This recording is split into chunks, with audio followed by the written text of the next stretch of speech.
matter. I've got a question for you, Maniac. Since you played during the era when dev1ce was coming up in TSM and Dignitas, and then eventually they became Astralis, but even then it was a couple of years before they won the title, and then obviously the go to Astralis is all the way into 2018. So we're talking like, you can go back like 4 or 5 years before that, when it was your teams in Titan and LDLC and all that. When you first used to play against dev1ce in those teams, Maniac, I want to get what your take is, because I'll tell you right now, this guy, that's why I'm giving the example. I actually think the biggest problem pro players have in Counter-Strike is they worship not just skill, they worship players who are aggressive with their skill and who have aim and sort of like bully you. Because to them, it's like a machismo, you know, it's like, oh, like that's why every top player, if you don't know, guys, every top player's favorite team was Virtus.pro.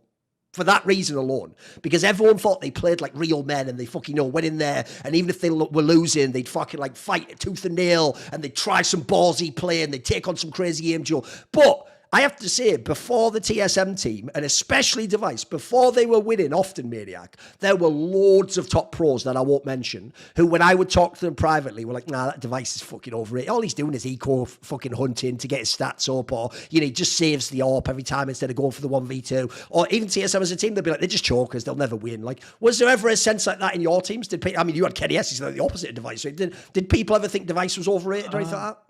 I think... Funny enough, in 2013, 2014, I think the top Danes were sometimes labeled as onliner a little bit. Sure, they used to be mega online, yeah, of course. You have to imagine as well at the time, there was a very serious amount of Counter-Strike being played online, even though LAN events were happening. There were leagues that were very important. There were qualifiers for very important events that were online. So it's not like you could just bypass online CS completely and just play online. That wasn't happening. And in that scenario, Danes were absolutely impossible to play against. Like the whole bunch, like the Dupree, the dev1ce, they were very in your face. There was snowbally Counter-Strike being played as well. It was horrible to play against them. So I think it was more about, hey, can you do everything you're doing online then when you go to LAN and you get to a stage? There was maybe for a while the question. Personally, I always thought that dev1ce was an incredibly clever player. Now, was he immediately capable of doing the incredible stuff he was doing online then, 2014, 2015? Maybe not. Maybe it took a while. Yeah, that's granted. Not that I would immediately feel it first degree when I was playing against him. dev1ce for me he was always very close to a Guardian-esque type Counter-Strike where I cannot catch him making a mistake. And this was something that was infuriating as a player, where you're trying to checkmate someone in the position they get in, and suddenly he's one step ahead. He's already rotated. He's already changed his position. He's already in a different place.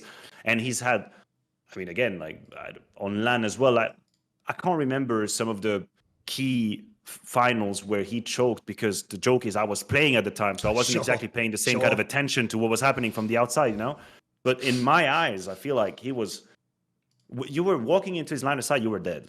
Like, it was just -1, changing of position, -1, changing of position, -1. It's like, holy fuck. And then it got even worse in the Astralis days, like to 2018 you're talking about, because then they had a whole system that was just optimized. So it was basically just a meat grinder of, well, I guess I'll just lose, right? Because anywhere I'm trying to take a risk, boom, they've read us, dev1ce in the right position. He finds me. He's never going to give away the 5v4, which, to be fair, he never did. Like, he would never be the player giving a 5v4 away. So, I don't know. Like, personally, I did not live, or I did not analyze the period where he was labeled a choker. I was playing against them at the time, and yeah, sure, I beat them. I think we beat them. We beat TSM in like one of the Pro League seasons, like season 2 or season 3 or whatever, at the very beginning. So it's not like they were impossible to beat in 2014-15. But then in 18, like, what are you supposed to say? Like, he was, I don't know. I think people used the argument that the system was good in order to undermine what he was doing individually, which I still think was incredible. What he was doing is he just never, like, all of the things that we talked about at the very beginning of this episode about ZywOo and Simple, how they were supposed to like break through to what's happening in a team, because in order to win, they need to do that. The joke is dev1ce didn't need to do that. No, dev1ce was maxing out everything he needed to do in the environment he was in order to win. And guess what, motherfuckers? He won 4 majors. So is there really something else we would like to see from him? No, he had a role that he needed to fulfill, and he was fulfilling it, and they were winning, and so everybody's winning. I think that's one of the reasons why he might still be underrated as a player individually, because who knows what he would have done if he was in a different team where he had more freedom and he had to be a bit crazy individually. The unfortunate side of this story is that when he went to NIP, things went to shit, so we couldn't really explore this branch. Like, it just went to shit. So there's no blueprint, there's no receipt to really show what was happening there. But no, personally, always very, very high on the hype device train. That's for sure. Because the reason I bring this up is obviously I'm trying to theory craft why other pros wouldn't value this guy. Because I'll just throw this out there. It's one thing for pros not to, mate. The fans that are turning on this guy now, you are just frauds. You're actually two-faced. Because you all tell me every year that I'm the noob who doesn't understand Counter-Strike because I don't agree with every HLTV top 20. This motherfucker was in 4 in a row. That, by your own logic, if you believe in the HLTV stats, guys, this was one of the top 20 players 4 years in a row. You do know that makes him one of the best players of this era, by definition.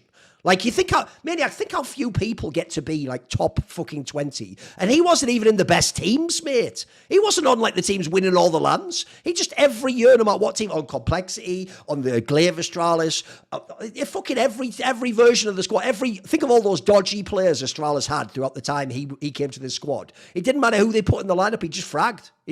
Yeah. So I'll give you another reason why. In the same way as when a player is the aggressive one, but he's only done it online, think of a Xantares, right? Everyone hates to play against someone like that because, like, nah, I wouldn't do this to me on LAN. So then you go, oh, it's just fluky. If you're the guy who's the beta and you beat the person, what they do then is that's frustrating to play against too. Then it's like, no, he only got that kill because he baited me off this guy here and traded me. Or like, oh, I just fucking played this like whack off angle. Wouldn't have said whack back in the day. Whack off angle, and he that's just lame the way he's playing. And it's like it isn't. It's a different style of Counter Strike. It's why I asked the device question because I actually think device is like the best defensive player ever in Counter Strike. Like people like Simple, they're going fucking all offense. I agree with you. I think device walked the line of like how to be a star but also fit in the system better than anyone ever. Like it's true, he had an amazing squad, but I think he's one of the main reasons that was an amazing squad. I flipped the dynamic on that one. Yeah, and definitely. If you want to run back history, here's the difference. I think you could run back history with a different player in some of the other roles. I don't think you can replace device, mate. It's not just the Danish angle. There's no one else could do it. Like, not in the same way he did. So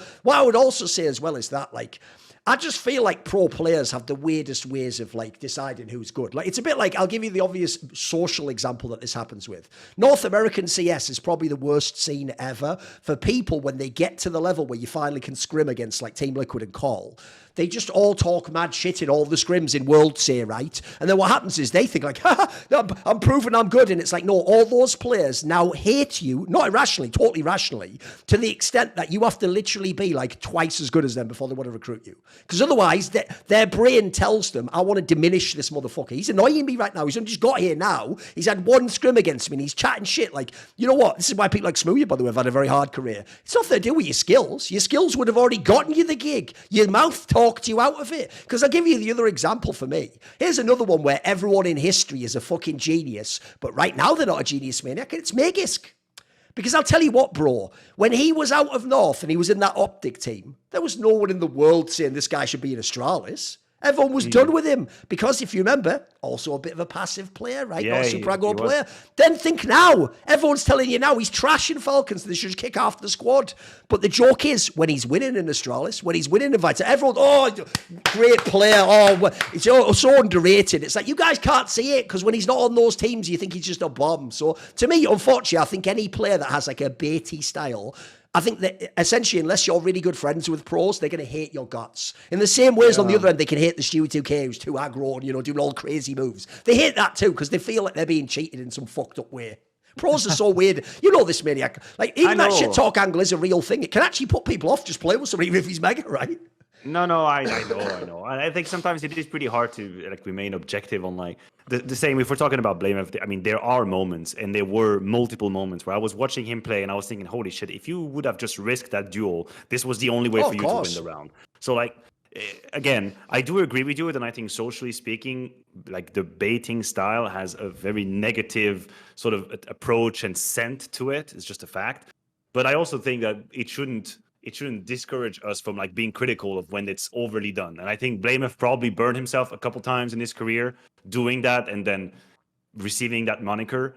So hopefully he fixes that. But yeah, look, I don't think we as people are not really good at taking a distance and like a grain of salt to any kind of situation that we're looking at, right? When we see a player that's in a roster and things are going bad and he consequently or as part of this roster is playing bad, and not a lot of people just go, oh, but wait a minute, he was actually pretty good in that roster in 6 like a year ago, and so technically maybe something else happening. No, it's generally pretty surface level analysis. And I think that is also happening in pretty much all of the sports that I've ever watched. Like I've watched football, I love football, I've watched tennis. It's the same. Like we do in general pretty like surface level analysis, very short term.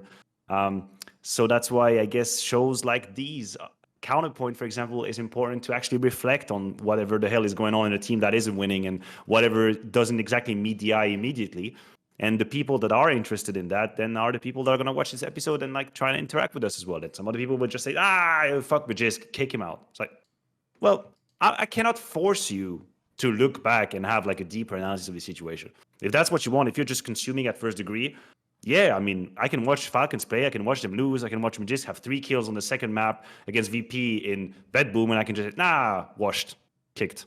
Yeah, I guess. If you're just looking at face value, short term, sure, that can be your conclusion.